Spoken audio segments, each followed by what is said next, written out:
বিসমিল্লাহির রহমানির রহিম। আসসালামু আলাইকুম। এর আগের পর্বে আমরা দেখেছি কিভাবে জিন মানুষকে আসর করে, বিভিন্ন জিনের আসরের ঘটনা শুনেছি এবং কিভাবে রোকাইয়া বা চিকিৎসা করা হয় সেটা শুনেছি। আজকের পর্বে ইনশাল্লাহ আমরা আরও কিছু জিনে ধরার ঘটনা শুনব এবং এর চিকিৎসা পদ্ধতি সম্পর্কে আরও গুরুত্বপূর্ণ বিষয়গুলো জানব। চলুন শুরু করা যাক। এক বনের ভয়ঙ্কর জিনের সমস্যা এবং তার চিকিৎসার ঘটনা। এই ঘটনাটি আমরা মনোযোগ দিয়ে শুনি বনের জবানিতেই।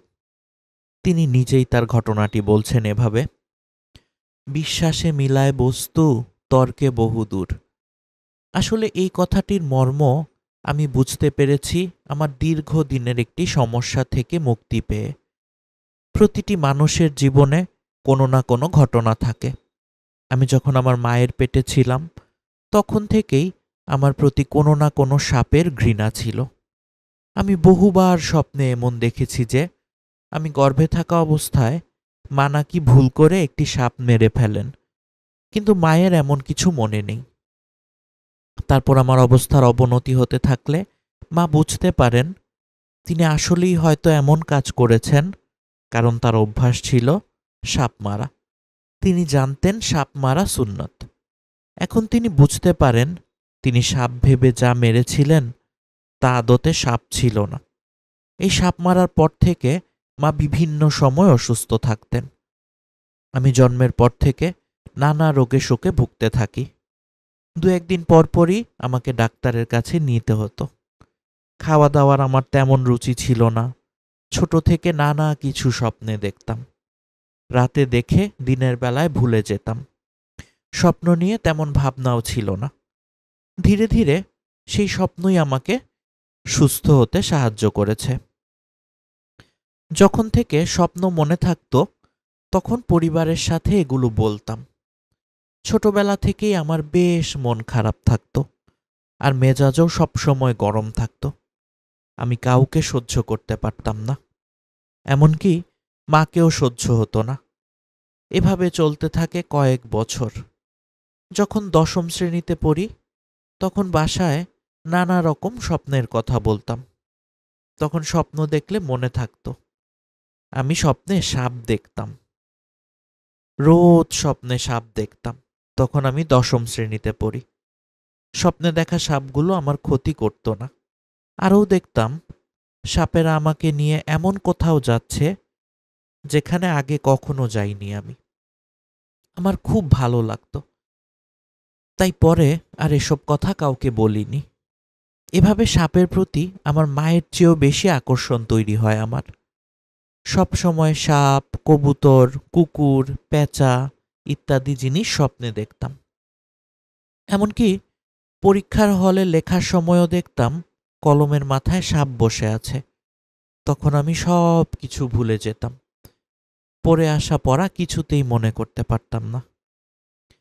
আমার ধৈর্য আস্তে আস্তে কমে যেতে লাগলো। রাগ এবং জিদ বাড়তে লাগলো। পরিবারের মানুষজন থেকে দূরে সরে যেতে থাকলাম। একা একা থাকতে ভালো লাগতো। কোনো পারিবারিক অনুষ্ঠান, বিয়ে, হইচই ইত্যাদি ভালো লাগতো না আমার।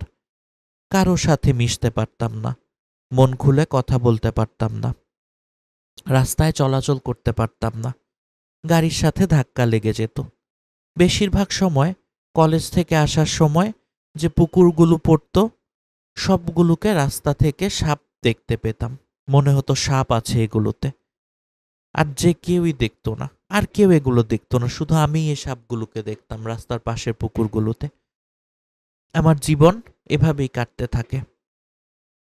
আরো কয়েক বছর পর আমাকে আমাদের বাড়ির সামনের এক ফকিরের কাছে নিয়ে যাওয়া হয়। তিনি আমাকে দেখে বলেন আমার সাথে খারাপ জিন আছে। সেখান থেকে আমাকে 2টি তাবিজ দেয়া হয়, একটি গলায় এবং অন্যটি বাঁ হাতে পরার জন্য। আমাকে পানি পরা ও তেল পরাও দেয়া হয়। এভাবে চলতে থাকে। 1 মাস পর্যন্ত আমার কোনো পরিবর্তন এলো না। এরপর আমাদের এলাকার ইমাম সাহেবকে আমাদের বাসায় ডেকে নিয়ে আসা হলো। তিনি আমার কথা শুনে ভাবলেন হয়তো আমি খারাপ স্বপ্ন দেখি, তাই ভয় পেয়ে এমন আচরণ করি। কিন্তু সব কথা শোনার পর আমাকে তিনি পানি পড়া, মধু আর তাবিজ দেন। সাথে সাথে দুপুর 12টার আগেই তার দেয়া পানি পড়া দিয়ে গোসল করতে বলেন, আর ভর দুপুরে কোনোভাবেই বাইরে যেতে মানা করে দেন। এসব নিয়মকানুন মেনে চলার পর কিছুদিন স্বপ্নে সাপ দেখিনি, তবে আমার শারীরিক দুর্বলতা তখনও কাটেনি। একদিন হঠাৎ করে আমার শরীর থেকে তাবিজটা পড়ে যায়। কোথায় কখন পড়ে যায় কিছুতেই মনে করতে পারিনি। এভাবে সময় কাটতে থাকে, কিন্তু দিন দিন আমার অবস্থা আরও খারাপ হতে থাকে। এরপর আমাকে মাদ্রাসার এক হুজুর দেখানো হলো। তিনি আমার সব সমস্যার কথা শুনে আমাকে পানি পড়া ও সরিষার তেল পড়া দিলেন এবং 10টি কাচের প্লেটে কিছু লিখে দেন, যেগুলো ধুয়ে পানি পান করতে হবে আমাকে। হুজুর সেরকমই নির্দেশ দেন। এসব মেনে চলার পর আমার অবস্থা খারাপের দিকেই যেতে থাকে। ভালোর কোনো লক্ষণ দেখা যায় না এবং আমি অজ্ঞান থাকি। প্রায় সময় আমি অজ্ঞান থাকি। এই নিয়মকানুন আমার বড় ভাই এবং আমার চাচা আমাকে করিয়েছেন। পরে তাদের কাছে শুনেছি, কিন্তু আমার জ্ঞান থাকতো না। আমি অজ্ঞান থাকাতে ওনারা ভয় পেয়ে যেতেন। আমার বড় ফুপার মাধ্যমে মিরপুরের এক কবিরাজের সন্ধান পাওয়া যায়। তিনি জানান তিনি দূর থেকে নামের উপর চিকিৎসা করতে পারবেন। আমার সুস্থতার জন্য পরিবারের সবাই এতটাই ব্যাকুল ছিল, যে যাই বলতো তাই মানার চেষ্টা করত আমার পরিবার। যেই পথ্য যে দিত সেই পথ্য আমাকে খাওয়াতো। তো সেই মিরপুরের কবিরাজের সাথে দেখা করা হলো, যোগাযোগ করা হলো।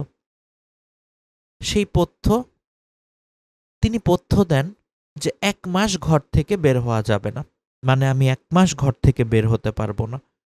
ঘরেই আমাকে গোসল থেকে শুরু করে যাবতীয় সব কাজ করতে হবে। আর সেই হুজুরের দেয়া, সেই কবিরাজের দেয়া মাটির হাঁড়ি ভেঙে পানি পান করতে হবে এবং গোসল করতে হবে। সব কিছু ঠিক মতো করা হলেই আমার উন্নতি হবে, তিনি এরকমটা বললেন। আমার পরিবার তার থেকে সব পথ্য নিয়ে আসলো। সব কিছু ঠিক মতোই করানো হলো আমাকে, কিন্তু কোনো উন্নতি হলো না। কবিরাজের সাথে যোগাযোগ করা হলে তিনি বললেন তিনি জিনদের আটকানোর এবং বোঝানোর চেষ্টা করেছিলেন, কিন্তু তারা তার কোনো কথাই নাকি শুনেনি। বরং জিনেরা সেই কবিরাজকে মারধর করে অসুস্থ করে ফেলেছে। এরপর কবিরাজ মহাশয় সাফ বলে দিলেন আমার চিকিৎসা তিনি করতে পারবেন না। তিনি অন্য এক কবিরাজের খোঁজ দিলেন। ওই কবিরাজ অগ্রিম টাকা ছাড়া কাজ করেন না, আর কাজ না হলে নাকি টাকা ফেরত। তার দাবি ছিল নদীর 7 ঘাটের পাল লাগবে এবং যে নদীতে সবার আগে জোয়ার আসে সেই নদীর পানি লাগবে, আর কিছু রক্তজবা ও আমপাতা একটি মাটির হাঁড়িতে ডুবিয়ে রাখতে হবে। তিনি দূর থেকে জিন দ্বারা সেই হাঁড়িতে ঝাড়ফুঁক করবেন। কিন্তু এসব করার পরও আমার কোনো উন্নতি হলো না। এরপর কিছুদিন চিকিৎসা বন্ধ ছিল। হঠাৎ একদিন আমার খালু পুরান ঢাকার এক কবিরাজের সন্ধান পান। তার কাছে যাবার পর তিনি আমাকে দেখে হাসলেন এবং হাত দেখে বললেন আমি নাকি রূপ ধারণ করি। এই সময় আমার জ্ঞান ছিল না। আমি পরে বড়দের কাছে এসব ঘটনা শুনেছি। সেখানে এক মহিলার উপর নাকি জিন হাজির করা হয়। এরপর আমার হাত দেখে বলে আমাকে জাদু করা হয়েছে, আমাকে জাদুকরি ধরেছে। সে সময় আমাকে জাদু করে আমার চিকিৎসার যাবতীয় কার্যক্রম নস্যাৎ করে দেয়। সে সব সময় আমাকে জাদু করে। সেই জাদু করে আমাকে চিকিৎসার সব কার্যক্রম নস্যাৎ করে দেয়। তিনি আমাকে কয়েকটি মোমবাতি জ্বালিয়ে একটি আরবি লেখা কাগজ পুড়িয়ে সেই কাপড়ে ধোয়া চোখে লাগাতে বলেন, আর 7টি নদীর মোহনা থেকে পানি আনতে বলেন আমাকে গোসল করানোর জন্য। এভাবে চলে যায় আরও কিছুদিন। আমার চিকিৎসা চলতে থাকে। দিন যত যাচ্ছিল আমি আমার পরিবার থেকে ততই বিচ্ছিন্ন হয়ে যাচ্ছিলাম। অবশেষে আমাকে মনোরোগ বিশেষজ্ঞের কাছে নিয়ে যাওয়া হলো। পরীক্ষা নিরীক্ষা শেষে তারা আমাকে কাউন্সিলিং করতে বলেন। এটা বেশ ব্যয়বহুল ছিল, তবুও খালামণি আমাকে কাউন্সিলিং করান বেশ কিছুদিন। ডাক্তাররা আমাকে মানসিক রোগী ভেবে ঘুমের ওষুধ দিতেন। এই ওষুধ খেলে দিনের অর্ধেক সময় পর্যন্ত আমার ঘুমিয়ে কাটত। 2 মাস খাওয়ার পর ওষুধ খাওয়া বন্ধ করে দিই আমি। এরপর মামার মাধ্যমে ফুলবাড়িয়ার এক কবিরাজের সন্ধান পাই। তার চিকিৎসা পদ্ধতি ছিল একটু ভিন্ন। তার কথা শুনে মনে হলো আমাকে সুস্থ করার জন্য তার জন্য কোনো বিষয়ই না। তিনি কত রাজা উজির মেরেছেন তার গল্প আমাদের শোনাতে লাগলেন। তারপর কবিরাজ আমাকে ভরসা দিলেন যে আমাকে তিনি সুস্থ করে তুলবেন। তিনি বোঝালেন তার ঘরেও মা বোন আছেন, তাই আমার উপর জিন হাজির করবেন না, কারণ জিন হাজির হলে কোনো অনাকাঙ্ক্ষিত ঘটনা ঘটতে পারে। তাই তিনি তার বাড়ির কয়েকজন ছেলে মেয়েকে ডাকলেন এবং তাদের উপর জিন হাজির করালেন। তিনি তাদের এমনভাবে প্রশ্ন করতে লাগলেন যার উত্তর হা না দিয়ে দেয়া যায়। এহেন কর্মকাণ্ডে আমরা কিছুটা আশ্বস্ত হলাম। তবে আমাদের সাথে যে ভাইয়া গিয়েছিলেন তিনি বললেন আমার উপরে জিন হাজির করাতে। এতে কবিরাজ আমাদের নানা ধরনের ভয়ভীতি দেখাতে লাগলেন, যেমন জিন হাজির হয়ে যদি আমার কোনো ক্ষতি করে তাহলে সে দায় তিনি নিবেন না, ইত্যাদি ইত্যাদি। আমরাও ভয় পেয়ে তার কথায় সম্মত হলাম। তারপর আমাকে অনেক কিছু জিজ্ঞেস করতে লাগলেন। এক পর্যায়ে আমার কথা শুনে বললেন আমি নাকি মিথ্যা বলছি, কিন্তু আমি তো জানি আমার সাথে কি কি হতো।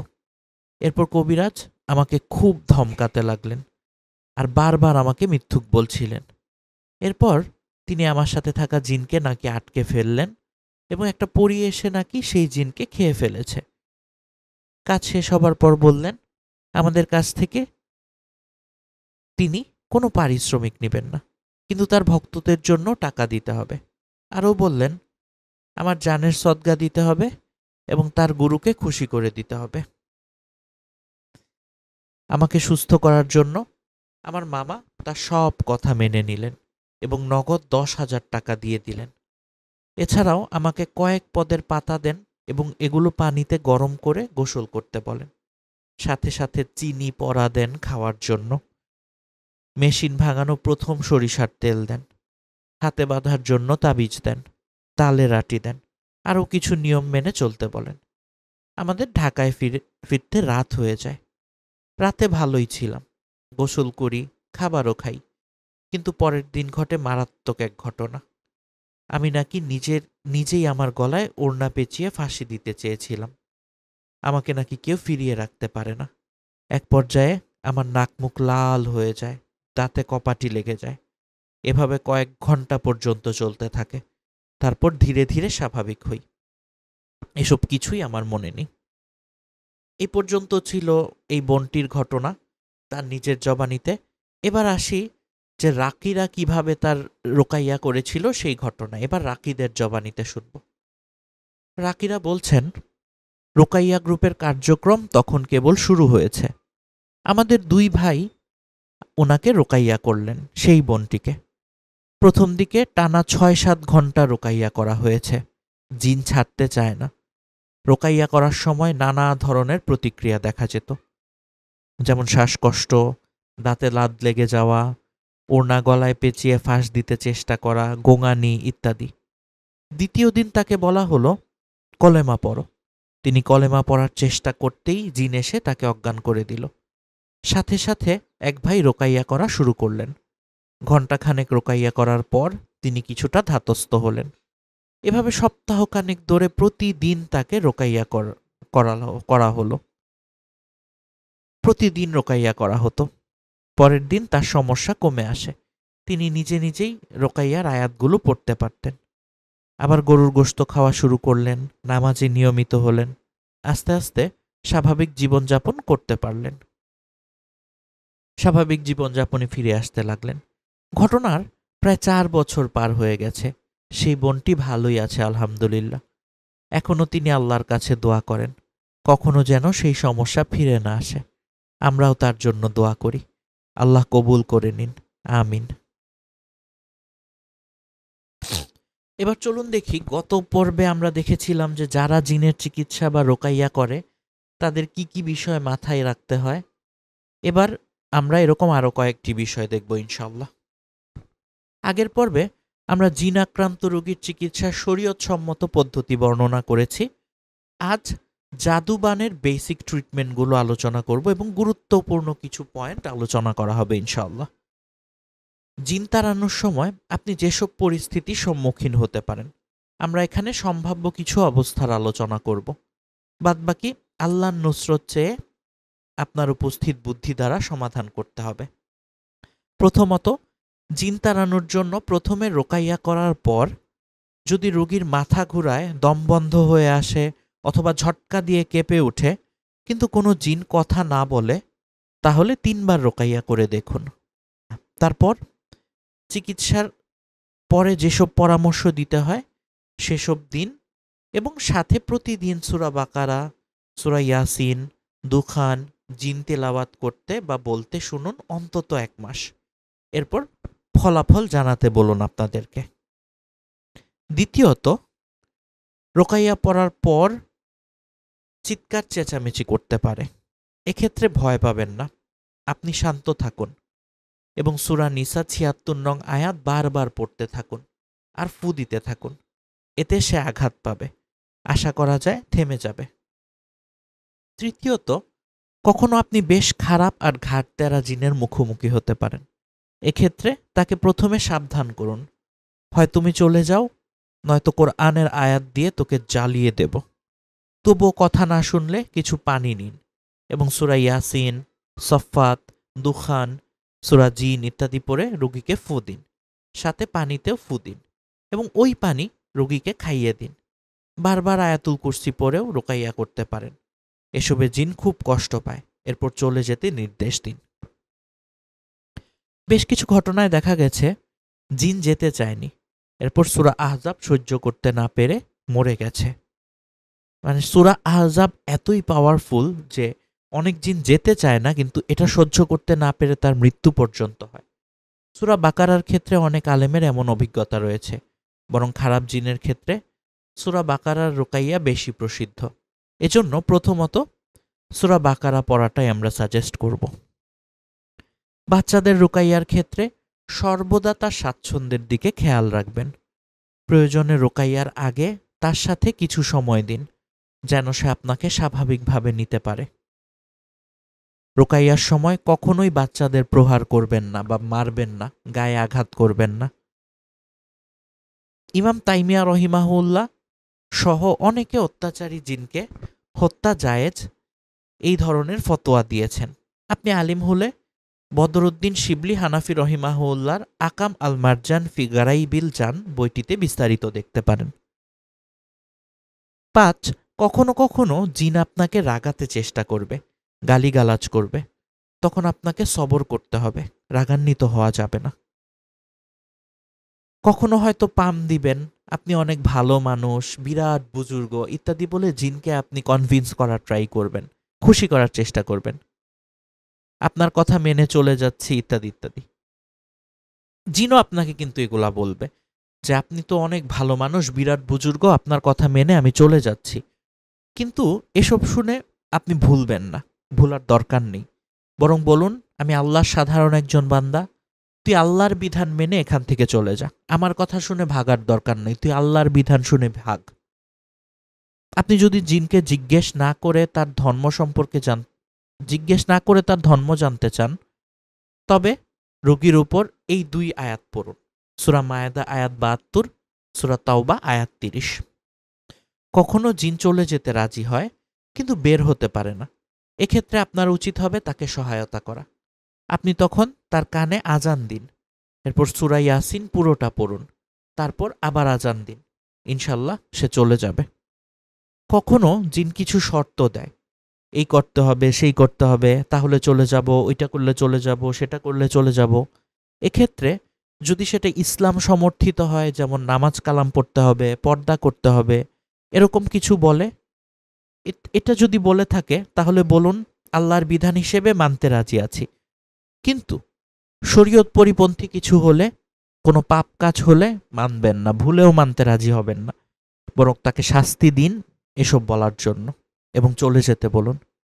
মাঝে মাঝে জিনের কাছে ওয়াদা নেয়ার সময় পালিয়ে যায়, মানে যখন চলে যাবার জন্য ওয়াদাবদ্ধ হচ্ছে ঠিক তখনই পালায়। এমন হলে অনেকবার সূরা আর রহমানের ৩৩ থেকে ৩৬ এই ৪ আয়াত বারবার পড়তে থাকুন, বারবার পড়ুন, বারবার পড়ুন। সূরা আর রহমানের ৩৩ থেকে ৩৬ নম্বর আয়াত। অনেক সময় জিন বুঝবে সে ভিকটিম ছেড়ে চলে গেছে, অথচ সে কখনো ওই শরীরের মধ্যে আছে। মানে জিন মানুষকে বোঝানোর ট্রাই করবে, আমাদেরকে আপনাকে বোঝানোর চেষ্টা করবে সে ভিকটিমকে বা রোগীকে ছেড়ে চলে গেছে, কিন্তু সে কিন্তু রোগীর শরীরের মধ্যেই আছে তখনও। এমনকি যখন কথা বলবে তখন রোগীর মতো করে কথা বলবে, তো আপনি মনে করবেন যে রোগী কথা বলছে, কিন্তু আসলে না। এই অবস্থায় কিভাবে বুঝবেন যে জিন চলে গেছে না আছে? এমতাবস্থায় আপনি যদি রোগীর মাথায় হাত রাখেন তাহলে অস্বাভাবিক কাঁপুনি বুঝতে পারবেন। এছাড়াও যেসব জায়গায় হাত দিয়ে ডাক্তাররা পালস রেট চেক করে, যেমন হাত, রগ, এগুলা, এসব জায়গায় হাত রাখলেও অস্বাভাবিক পালস রেট বুঝতে পারবেন। তখন আবার রোকাইয়া করলে দেখবেন কথা বলা শুরু করেছে জিনের গলায়। কখনো কখনো জিন প্রচণ্ড আক্রমণাত্মক হয়ে যায়, দুজনে মিলেও ধরে রাখা যায় না। এরকম ক্ষেত্রে সূরা নিসা ৭৬ নং আয়াত কানের কাছে বারবার পড়লে এবং ফু দিলে উপকার হয়। শয়তান খুব দ্রুত দুর্বল হয়ে যায়। জিনের রোকাইয়া করার সময় যদি রোগী কোনো কারণ ছাড়াই কাঁদতে থাকে, তাকে কান্না থামাতে বলুন। সে যদি এরকম বলে আমি কন্ট্রোল করতে পারছি না, এমনিতেই কান্না পাচ্ছে, তাহলে সম্ভবত তাকে জাদু করা হয়েছে। এবার সূরা আরাফের ১১৭ থেকে ১২২, সূরা ইউনুসের ৮১ থেকে ৮২, সূরা তহার ৭৯, ৬৯, এই আয়াতগুলো পড়ে ফু দিন। কয়েকবার করতে পারেন। এরপর যদি দেখেন কান্না বাড়ছে রোগীর, কিংবা শরীরের কোথাও ব্যথা অনুভব করছে, তাহলে বুঝতে হবে সত্যিই জাদু করেছে কেউ। এমতাবস্থায় জাদুর জন্য রোকাইয়া করতে হবে। এবার আসুন দেখে নেওয়া যাক যে জাদুর বেসিক রোকাইয়াগুলা কি কি। জাদু বিষয়ে বিস্তারিত আলোচনা আমরা পরের পর্বগুলোতে করব। এখন আমরা সাধারণ আলোচনা করি যে জাদুর রোকাইয়া কি কি থাকতে পারে। কমন কিছু চিকিৎসা হিসেবে বলা যায়, ১ বোতল পানি নিয়ে সূরা আরাফের ১১৭ থেকে ১২২ নাম্বার আয়াত পড়বে, সূরা ইউনুসের ৮১ থেকে ৮২, সূরা তহা ৭৯, এই আয়াতগুলো পড়ে ফু দিতে হবে। সপ্তাহে সকাল বিকাল ১ সপ্তাহ ধরে সকাল বিকাল এই পানি খেতে হবে। পাশাপাশি গোসলের পানিতে মিশিয়ে গোসল করতে হবে। আর ১ মাস প্রতিদিন কমপক্ষে ১-২ ঘন্টা রোকাইয়া শুনতে হবে। এর মধ্যে বেশি বেশি, অর্থাৎ প্রায় অর্ধেক সময় যেন ৩ কুলের রোকাইয়া শুনে। রোকাইয়া পানি শেষ হয়ে গেলে শুদ্ধভাবে কোরআন পড়তে পারে এরকম কেউ আয়াতগুলো পড়ে আবার নতুন পানিতে ফু দিলেই হবে। এক্ষেত্রে পরহেজগার কেউ হলে আরও ভালো। খেয়াল রাখতে হবে রোকাইয়া করার সময় প্রথম প্রথম কিছুদিন সমস্যা বাড়তে পারে, এতে ঘাবড়ে গিয়ে বন্ধ করে দেয়া যাবে না, পরে আস্তে আস্তে কমে আসবে। উপরে পদ্ধতিটা ধৈর্য ধরে ফলো করুন। পাশাপাশি সকাল সন্ধ্যার অন্যান্য সুন্নাত আমলগুলো করতে থাকুন। আল্লাহ চায় তো শিহরের সমস্যাগুলো একদম ভালো হয়ে যাবে ইনশাআল্লাহ। এবার দেখি জিনের চিকিৎসার বিষয়ে আরও কিছু ঘটনা। জিনের স্পর্শ। আগের পর্বগুলোতে জিন আক্রান্ত ব্যক্তির চিকিৎসা প্রসঙ্গে অনেকগুলো ঘটনা আমরা বলেছি। তার মাঝে রাসূলুল্লাহ সাল্লাল্লাহু আলাইহি ওয়াসাল্লামের ঘটনা, সাহাবা এবং অন্যান্য সালাফের ঘটনাগুলো আছে। আগেই বলেছি জিন সিরিজের পুরোটাই পুস্তকি জ্ঞান আর গবেষণা দিয়ে লেখা, সুতরাং এ ব্যাপারে আমাদের ব্যক্তিগত অভিজ্ঞতা যতটুকু না আছে তার থেকেও আমরা বই, পুস্তক ইত্যাদির উপর বেশি নির্ভর করেছি। তো এক্ষেত্রে যে বইয়ের সর্বাধিক সহায়তা নেওয়া হয়েছে তা হচ্ছে ওয়াক্কাতুল ইনসান মিন্নাল জিন্নি ওয়াশ-শাইতুন, মিশরের শায়েখ ওয়াহিদ বিন আব্দুস সালামের লেখা। তো এই বইটির ২য় অধ্যায়ে শায়েখ নিজের কিছু অভিজ্ঞতা লিপিবদ্ধ করেছেন। আপনাদের জন্য সেগুলোর ভাবার্থ অনুবাদ করছি। লক্ষণীয়, ঘটনাগুলোতে আমি বলতে শায়েখ ওয়াহিদের উদ্দেশ্য, অনুবাদক আব্দুল্লাহ আল মাহমুদ নয়। আচ্ছা, ঘটনা প্রথমটি শুরু করছি। ঘটনা ১। এক মহিলাকে জিনে ধরেছিল। আমি তার উপর কিছু আয়াতে রোকাইয়া তিলাওয়াত করলাম। তখন জিন কথা বলে উঠল। নাম জিজ্ঞেস করার পর বললাম, এই মহিলাকে কেন ধরেছ? জিন বলল, সে বাথরুমে আমার উপরে বসেছিল। আমি বললাম, আল্লাহর জন্য একে ছেড়ে দাও। জিন বলল, না, যাব না। আমি বললাম, তাহলে কোরআন শোনো। তখন আমি সূরা সাফফাতের প্রথম থেকে পড়লাম। সে কষ্ট পেয়ে কাঁদতে লাগলো এবং বলল, আমি চলে যাব। আমি বললাম, তাহলে এখনই চলে যাও। সে বলল, না, যাব না। এবার আমি সূরা জিন শুরু থেকে পড়তে লাগলাম। সে বলল, থামুন থামুন, আমি চলে যাচ্ছি। এরপর সে আসসালামু আলাইকুম বলে চলে গেল। এবার আরেকটি ঘটনা দেখি। একজন মহিলা অসুস্থ ছিল, তাকে আমার কাছে আনলে তার উপর রোকাইয়া করি। সূরা ফাতিহা শেষ হতেই জিন কথা বলে ওঠে। আমি জিজ্ঞেস করলাম, তোমার নাম কি? সে বলল, মুহাম্মদ। আমি বললাম, তার মানে তুমি মুসলমান? সে বলল, হ্যাঁ। আমি জিজ্ঞেস করলাম, তোমার সাথে আর কেউ আছে? সে বলল, হ্যাঁ, আরেকজন আছে। আমি বললাম, তাকে আসতে বলো। এরপর মহিলার মুখ দিয়ে অন্য জিন কথা বলে উঠল। তোমার নাম কি? সে বলল, সুবহি। আমি বললাম, মুসলমান? সে বলল, না, আমি খ্রিস্টান। আমি বললাম, ঠিক আছে, তোমার বয়স কত? সে বলল, 18। আমি বললাম, তুমি কোনো জাদুকরের কাজ করো? সে বলল, হ্যাঁ, দাসুক এলাকার একজনের কাজ করি। এরপর আমি তাকে ইসলাম গ্রহণ করতে অনুরোধ করলাম। সে কবুল করল। এরপর আমি তাকে বললাম, এটা কি তুমি মুখ দিয়ে বললে নাকি অন্তর থেকে বললে? অর্থাৎ তাকে আমি কালেমা পড়ালাম। আমি বললাম যে, তুমি কি শুধু মুখ দিয়ে কালেমাটা পড়লে নাকি অন্তর থেকেও পড়েছ? সে বলল, আমি অন্তর থেকে বলেছি। সে কাঁদতে লাগলো আর বলল, আমি তো অনেক জনকে কষ্ট দিয়েছি, এরপরেও কি আল্লাহ আমাকে মাফ করবে? আমি বললাম, হ্যাঁ, তুমি শুদ্ধভাবে তওবা করো, বিশুদ্ধভাবে তওবা করো, আল্লাহ সব গুনাহ মাফ করে দিবে। সে বলল, কিন্তু আমি তো অজু করতে জানি না, নামাজ পড়তে জানি না। আমি বললাম, কোনো মুসলিম জিনের সাথে পরিচয় নেই তোমার? সে বলল, না, আমি তো আগে চার্চে যাতায়াত করতাম, কোনো মুসলিমকে চিনি না। আমি বললাম, তুমি আমাদের মসজিদে নামাজের সময় আসবে, তাহলে মুসলিম জিনদের পাবে, তাদের কাছে তুমি ইসলাম সম্পর্কে জানতে পারবে। সে আমার মতামত গ্রহণ করল। এরপর বললাম, এখান থেকে গিয়ে কি আবার জাদুকরের কাজ করবে? সে বলল, না, জাদু তো ইসলামে হারাম, আমি আর ওসব করব না। এরপর তার কাছে ওয়াদা নিলাম এবং দুজনে আল্লাহর কাছে দোয়া করলাম যেন ইসলামের উপর অটল থাকতে পারে। তারপর সে চলে গেল এবং প্রথম জিন আসলো, আবার আসলো। আমি তাকে জিজ্ঞেস করলাম, যা হলো এখানে দেখেছো তুমি? সে বলল, হ্যাঁ, দেখেছি। সে ইসলাম গ্রহণ করেছে, দেখে ভালো লাগলো। এরপর আমি তাকে চলে যেতে বললাম এবং ওয়াদা নিলাম। এরপর সে চলে গেল। সমস্ত প্রশংসা আল্লাহর জন্য। এবার আরেকটি ঘটনা শুনি সেই শায়েখেরই। মিশরের শায়েখ বলছেন, এক মহিলার হাতে প্রচণ্ড ব্যথা ছিল। ডাক্তার কোনো সমস্যা খুঁজে পায়নি। আমার কাছে আসলে আমি রোকাইয়ার আয়াতগুলো পড়লাম। সে তখন হাতে অবশ ফিল করতে লাগলো। আমি তাকে কিছু সাজেশন দিলাম এবং 2 সপ্তাহ পর আবার দেখা করতে বললাম। ওই মহিলা 2 সপ্তাহ পরে এলে আমি আবার রোকাইয়া করলাম। এবার একটা পরী কথা বলে উঠল, নাম জাইনাব বিন আব্দুল উজুদ। জিজ্ঞেস করলাম, তুমি মুসলমান? সে বলল, হ্যাঁ। রোকাইয়া করলে মুসলমান জিনের উপরেও প্রভাব হয়? আমি তাকে জিজ্ঞেস করলাম। সে বলল, হ্যাঁ। আমি জিজ্ঞেস করলাম, কোন কোন সূরা পড়লে জিনেরা কষ্ট পায়? সে বলল, সূরা ইয়াসিন, সূরা সফফাত, সূরা দুখান, সূরা জিন আর সূরা বাকারা। আমি জিজ্ঞেস করলাম, হ্যাঁ, সূরা বাকারা পড়লেও কষ্ট হয়, এটা জ্বালিয়ে দেয়। আমি জিজ্ঞেস করলাম, সূরা বাকারা পড়লেও কি কষ্ট হয়?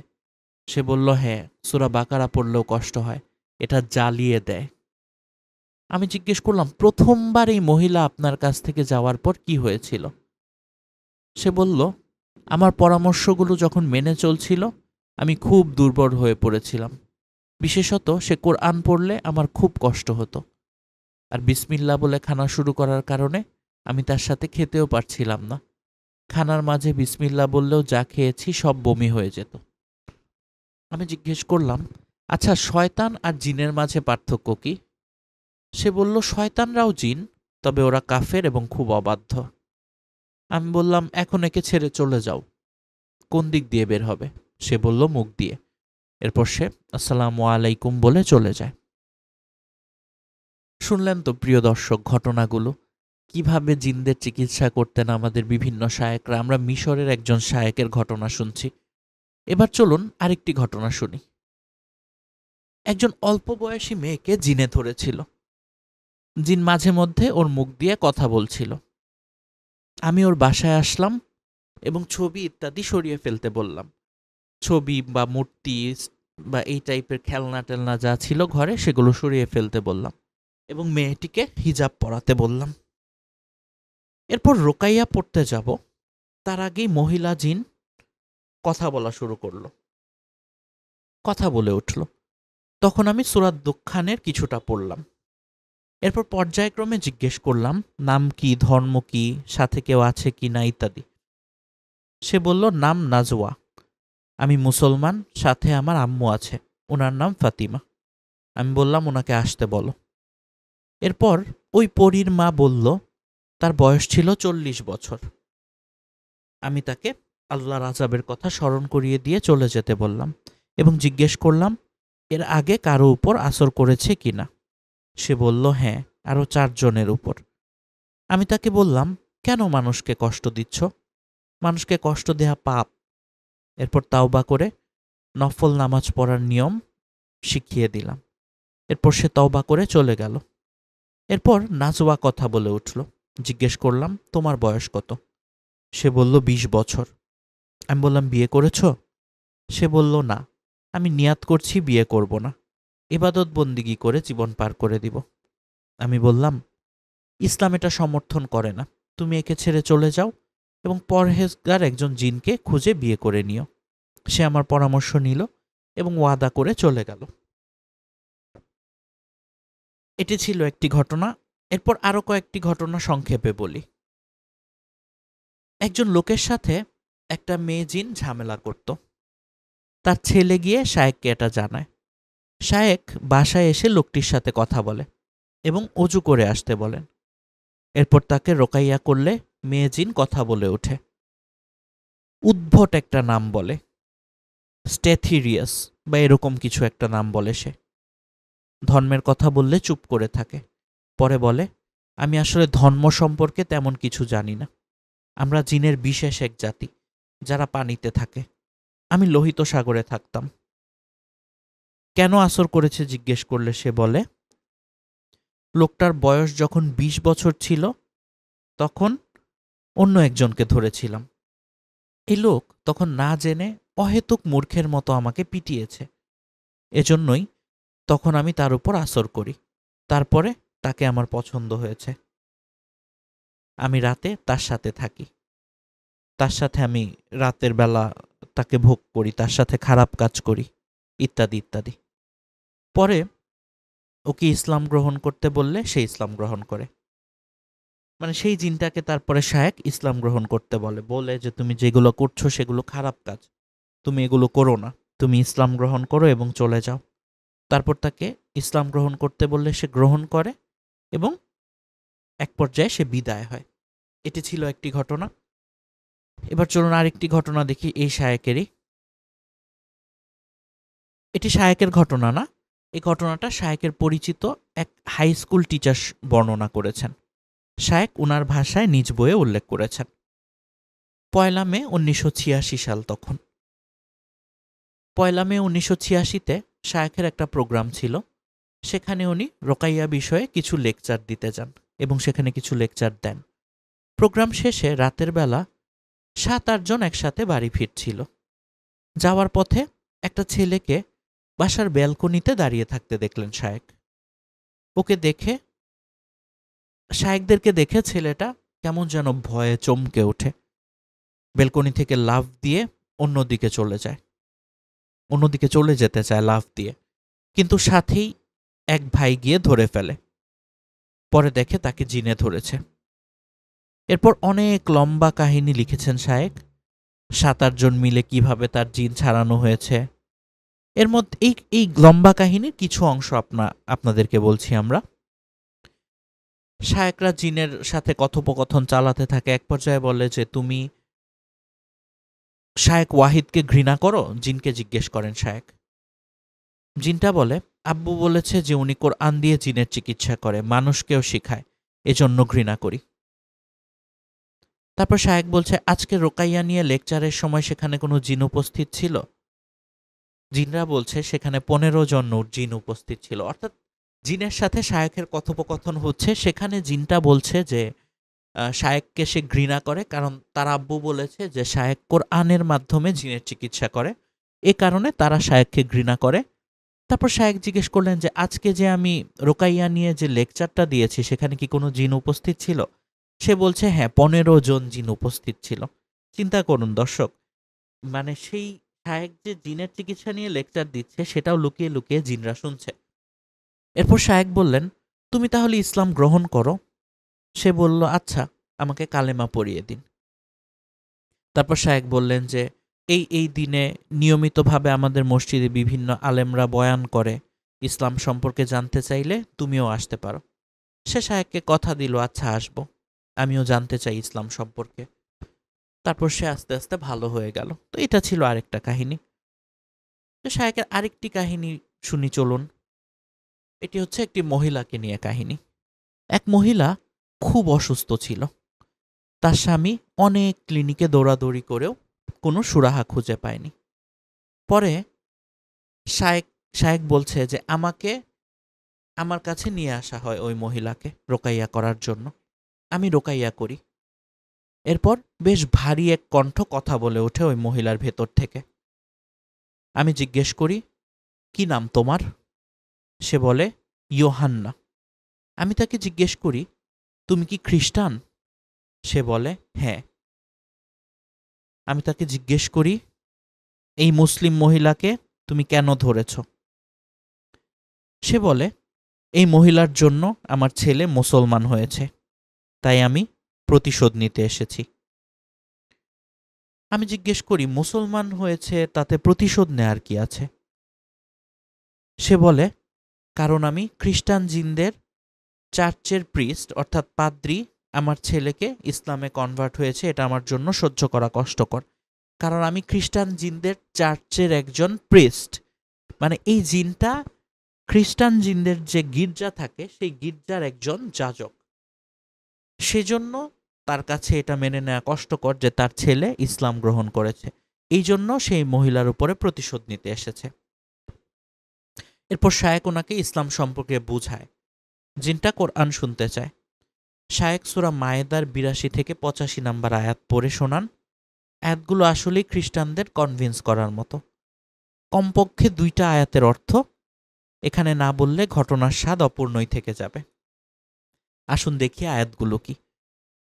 আয়াত ৮২তে বলা হচ্ছে, আপনি সব মানুষের চাইতে মুসলমানদের অধিক শত্রু ইহুদি ও মুশরিকদের পাবেন, এবং আপনি সবার চাইতে মুসলমানদের সাথে বন্ধুত্বে অধিক নিকটবর্তী তাদেরকে পাবেন যারা নিজেদেরকে খ্রিস্টান বলে।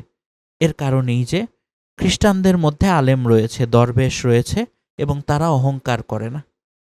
সূরা ৮৩তে এসেছে, ৮৩ নাম্বার আয়াতে এসেছে, আর তারা রসূলের প্রতি যা অবতীর্ণ হয়েছে তা যখন শুনে তখন আপনি তাদের চোখ অশ্রুসজল দেখতে পাবেন, এ কারণে যে তারা সত্যকে চিনে নিয়েছে।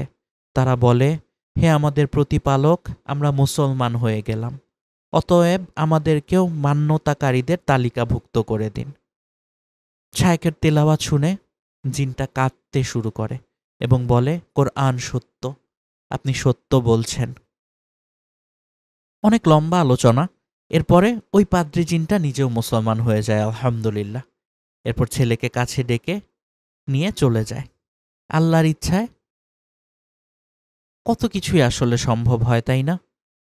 অনেক খ্রিস্টান জিনরাও মুসলিম হয়, আল্লাহ তাদের মধ্যে বুঝ দেন, আল্লাহ তাদের মধ্যে হেদায়েত দেন, তারা ভালো হয়ে যায়।